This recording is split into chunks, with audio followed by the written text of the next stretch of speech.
नमस्कार। आकाशवाणी जयपुर अजमेर से प्रस्तुत हैं प्रादेशिक समाचार।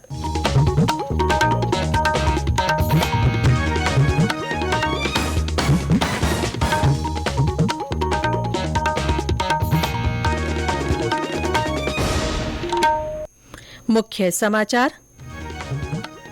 प्रधानमंत्री नरेंद्र मोदी आज उत्तर पश्चिम रेलवे के 24 स्टेशनों के पुनर्विकास और 105 आरओबी तथा अंडरपास का करेंगे शिलान्यास और लोकार्पण। प्रदेश के 21 स्टेशन शामिल। प्रधानमंत्री आज नई दिल्ली में भारत टैक्स 2024 का करेंगे उद्घाटन। कपड़ा क्षेत्र का अब तक का सबसे बड़ा वैश्विक आयोजन। नीति आयोग के मुख्य कार्यकारी अधिकारी ने कहा, देश में गरीबी कम होकर 5% पर आई।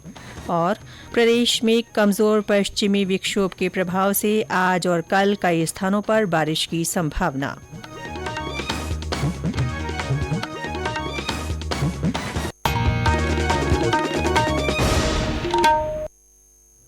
समाचारों के साथ मैं रितिका गुप्ता। और अब समाचार विस्तार से।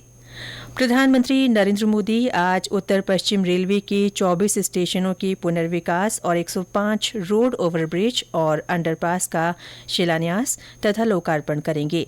अमृत भारत स्टेशन योजना के तहत जयपुर के सांगानेर स्टेशन पर भी शिलान्यास समारोह आयोजित किया जाएगा। मुख्यमंत्री भजन लाल, उप मुख्यमंत्री दिया कुमारी और डॉ प्रेमचंद्र बैरवा और सांसद रामचरण बोहरा सहित अन्य जनप्रतिनिधि कार्यक्रम में मौजूद रहेंगे। इसके अलावा कई अन्य स्थानों पर भी कार्यक्रम आयोजित किए जाएंगे, जिनमें जनप्रतिनिधि मौजूद रहेंगे।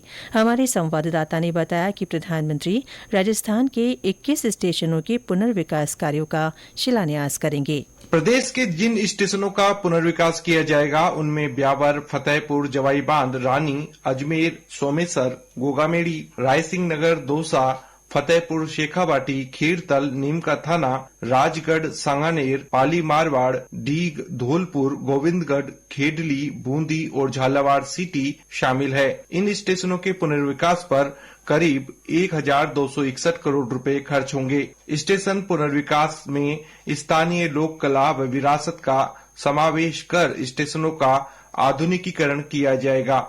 रेलवे स्टेशनों के पुनर्विकास से यात्राएं सुगम होंगी और रेल परिवहन सरल हो पाएगा और साथ ही रोजगार के अवसर भी बढ़ेंगे। जितेंद्र द्विवेदी, आकाशवाणी समाचार, जयपुर। प्रधानमंत्री आज नई दिल्ली में भारत टैक्स 2024 का उद्घाटन करेंगे। भारत मंडपम में होने वाला ये 4 दिवसीय कार्यक्रम कपड़ा क्षेत्र में भारत का अब तक का सबसे बड़ा वैश्विक आयोजन है। इसमें 100 से अधिक देश भाग ले रहे हैं। कार्यक्रम के दौरान 65 विचार विमर्श सत्र होंगे और कपड़ा क्षेत्र की विभिन्न चुनौतियों पर चर्चा की जाएगी।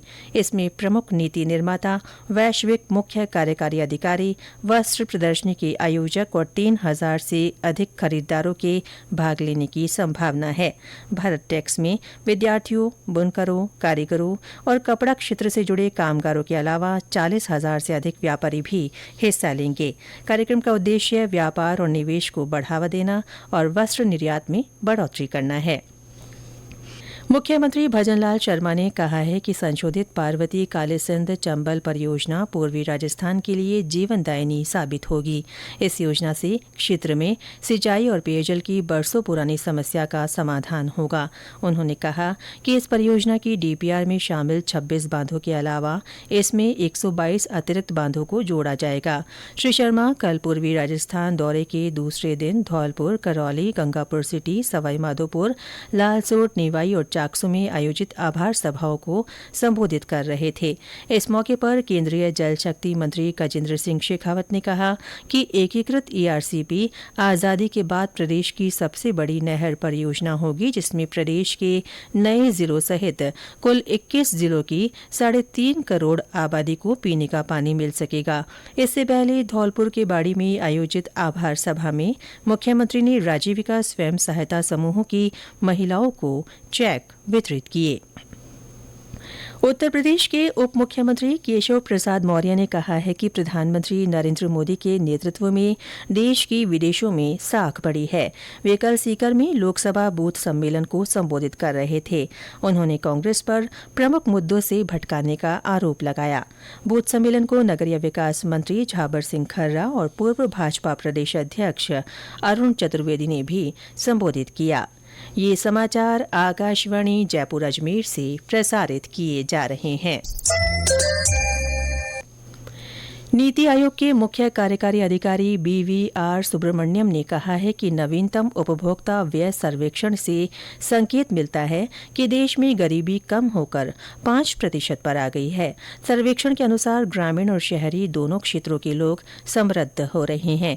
कल नई दिल्ली में संवाददाताओं से बातचीत में श्री सुब्रमण्यम ने कहा कि सर्वेक्षण से कई महत्वपूर्ण बातें सामने आई हैं। घरों के उपभोग संबंधी आंकड़ों से देश में गरीबी की स्थिति और गरीबी दूर करने की उपायों की सफलता का पता चला है। सर्वे के आंकड़ों के हवाले से उन्होंने कहा कि ग्रामीण और शहरी दोनों क्षेत्रों में उपभोग में लगभग 2.5 गुना की वृद्धि हुई है। नीति आयोग के मुख्य कार्यकारी अधिकारी ने कहा कि सर्वेक्षण के निष्कर्षों से ये महत्वपूर्ण तथ्य भी सामने आया है कि शहरी क्षेत्रों की तुलना में ग्रामीण क्षेत्रों में उपभोग तेजी से बढ़ रहा है। बीकानेर की महाजन फील्ड फायरिंग रेंज में भारत और जापान की सेना के बीच संयुक्त युद्धाभ्यास धर्म गार्डियन आयोजित किया जा रहा है। कल से शुरू हुआ ये अभ्यास 9 मार्च तक चलेगा। हमारे संवाददाता ने बताया कि इस दौरान दोनों देशों के सैनिक अपने युद्ध कौशल और तकनीक को परख रहे हैं।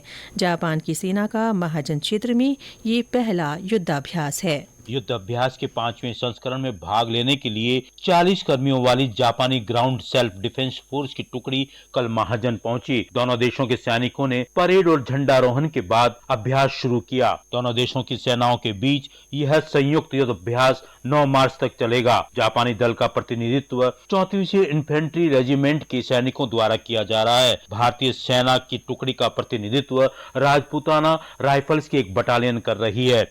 जापान की सेना का महाजन में यह पहला युद्ध अभ्यास है। युद्ध अभ्यास का उद्देश्य सकारात्मक सैन्य संबंध बनाना, एक दूसरे की तकनीक को समझना, संयुक्त राष्ट्र शांति प्रवर्तन शासनादेश के तहत रेगिस्तानी इलाकों में बहु डोमेन संचालन करते हुए एक साथ काम करने की क्षमता को बढ़ावा देना है। मोहम्मद रफीक पठान, आकाशवाणी समाचार, बीकानेर। प्रदेश में एक कमजोर पश्चिमी विक्षोभ के सक्रिय होने से आज और कल राज्य के कुछ भागों में बादल छाए रहने और कहीं कहीं बूंदाबांदी की संभावना है। इसके चलते तापमान में गिरावट के आसार हैं। इस बीच बाड़मेर में आज मौसम का मिजाज बदला हुआ है। वहां सुबह से ही बादल छाए हुए हैं। सीकर और सवाईमाधोपुर में सर्दी का असर बढ़ गया है। टोंक और भीलवाड़ा में सुबह से ही हल्की बारिश हो रही है। तापमान में कमी आई है। भीलवाड़ा से हमारे संवाददाता ने बताया कि वहां काले बादल छाए हुए हैं और बूंदाबांदी हुई है। साथ ही ठंड का असर बढ़ गया है। पश्चिमी विक्षोभ का असर आज भीलवाड़ा जिले में भी देखने को मिल रहा है, जहां रविवार को दिन भर तेज हवा का दौर जारी रहा और आज अल सुबह से ही आसमान में काले बादल छा गए और हल्की बरसात हुई, जिसके कारण तापमान में गिरावट देखने को मिल रही है।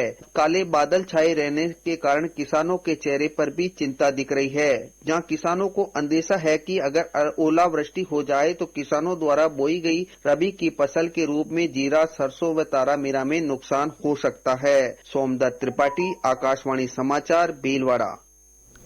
जयपुर में भी कल दिन भर बादल छाए रहे और मध्यम गति की हवाएं चली। आज भी यहां बादल छाए हुए हैं। इससे लोगों को दिन में एक बार फिर सर्दी का एहसास हुआ है। मौसम केंद्र जयपुर के निदेशक राधेश्याम शर्मा ने बताया कि दूसरा सिस्टम 1 और 2 मार्च को सक्रिय होगा। इसके असर से मार्च के पहले सप्ताह में कुछ भागों में मेघगर्जन और कहीं कहीं तेज हवाओं के साथ बारिश हो सकती है। और अंत में मुख्य समाचार एक बार फिर। प्रधानमंत्री नरेंद्र मोदी आज उत्तर पश्चिम रेलवे के 24 स्टेशनों के पुनर्विकास और 105 आरओबी तथा अंडरपास का शिलान्यास और लोकार्पण करेंगे। इनमें प्रदेश के 21 स्टेशन भी शामिल है। प्रधानमंत्री आज नई दिल्ली में भारत टैक्स 2024 का उद्घाटन करेंगे। ये कपड़ा क्षेत्र का अब तक का सबसे बड़ा वैश्विक आयोजन है। नीति आयोग के मुख्य कार्यकारी अधिकारी ने कहा है कि देश में गरीबी कम होकर 5% पर आ गई है और प्रदेश में कमजोर पश्चिमी विक्षोभ के प्रभाव से आज और कल कई स्थानों पर बारिश की संभावना है। इसके साथ ही प्रादेशिक समाचार बुलेटिन समाप्त हुआ। नमस्कार।